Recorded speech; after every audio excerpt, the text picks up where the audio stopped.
कहेंगे sir? CBI जांच चल रही है। निश्चित रूप से जो चेहरे इस हत्याकांड को अंजाम देने के पीछे थे उसमें बड़े नाम भी हैं जिनके खिलाफ एफआईआर लॉन्च हुई, उनसे आगे भी कड़ियां जुड़ी हुई मिलेगी।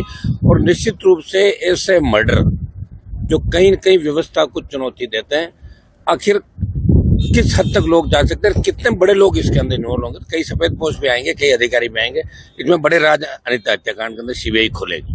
सर विधानसभा में कांग्रेस को माफी मांगनी थी तो 7 दिन खराब क्यों किए?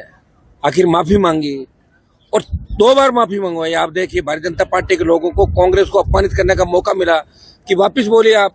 बात तो ये हुई थी कि कांग्रेस का प्रदेश अध्यक्ष माफी मांगे, तो जूली जी ने कहा हाँ, प्रदेश अध्यक्ष की जो प्रदेश अध्यक्ष ने गलती की, जो इन्होंने गलत व्यवहार किया आसन के प्रति, उनकी तरफ से माफी मांगते हैं। तो एक तरीके से जब माफी मांगनी थी तो 7 दिन तक राजस्थान की जनता के जो अरबों खरबों रुपए खर्च होते हैं, जब विधानसभा चलती है, लोकसभा चलती है, और इस सेशन को आप हुल्लड़ के अंदर अपनी फोटो छपवाने के अंदर अगर सेशन खत्म करा दो, इसकी दादी इसकी नानी मार, तो आप क्या संदेश देना चाहते हो, क्या मैसेज आप देना चाहते हो?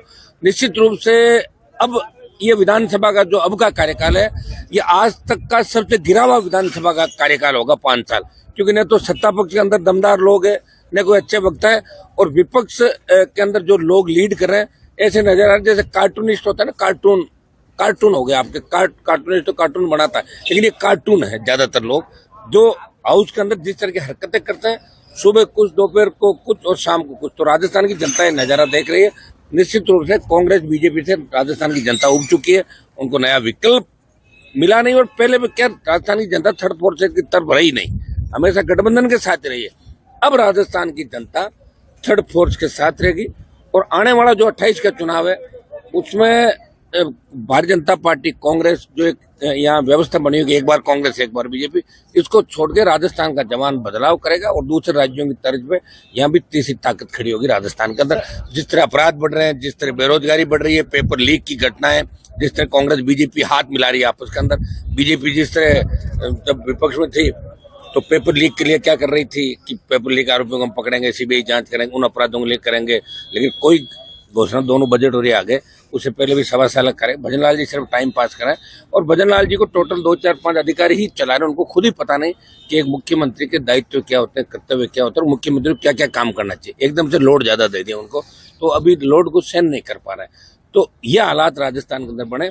इसलिए विपक्ष की सारी लड़ाई हम लोगों को सदन में, हमारे मेंबर नहीं, लोकसभा के अंदर मजबूती का हम लड़ाई लड़ रहे हैं लोकसभा में।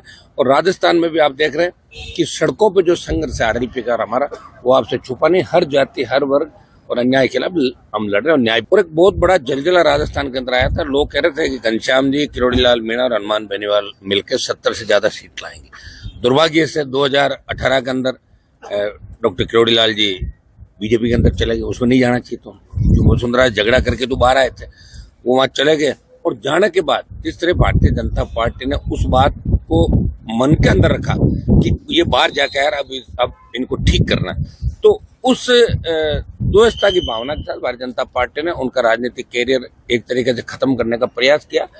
डॉक्टर साहब लड़ने वाले मजबूत राजनेता है, संघर्षशील नेता है। तीसरे मोर्चे की बात की शुरुआत राजस्थान के अंदर करी, हम साथ खूब लड़ाई हमने लड़ी।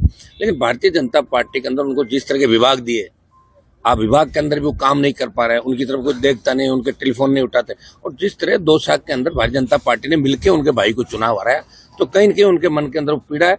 और मैं डॉक्टर साहब को आह्वान करता हूँ कि आप अंदर जो घुटन महसूस करें, आपको घुटन की आवश्यकता नहीं। राजस्थान की जनता आपके साथ हो जाए, बीजेपी को छोड़ें, हमारे साथ आए। थर्ड मोर्चा आपका इंतजार करा, वापिस हम लोग बनाते हैं।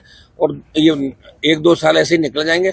और आगे अगर रहोगे तो इसी तरह बीजेपी के बाद फिर इधर तो उम्र तो बढ़ती जा रही है, उम्र तो वापस आएगी नहीं। तो मैं किरोड़ी लाल जी को यही कहूंगा कि बीजेपी में आपका कोई मान सम्मान नहीं।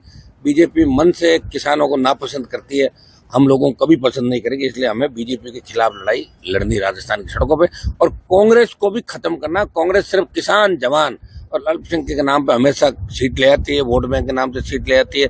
इनको पता है वही गहलोत के राज के अंदर जिस तरह खनन माफिया पनपा, वही भजनलाल जी के यहाँ सेट हो गया और वापिस सेट। उनका पता है कि एक बार ये परिपाटी बन गई। तो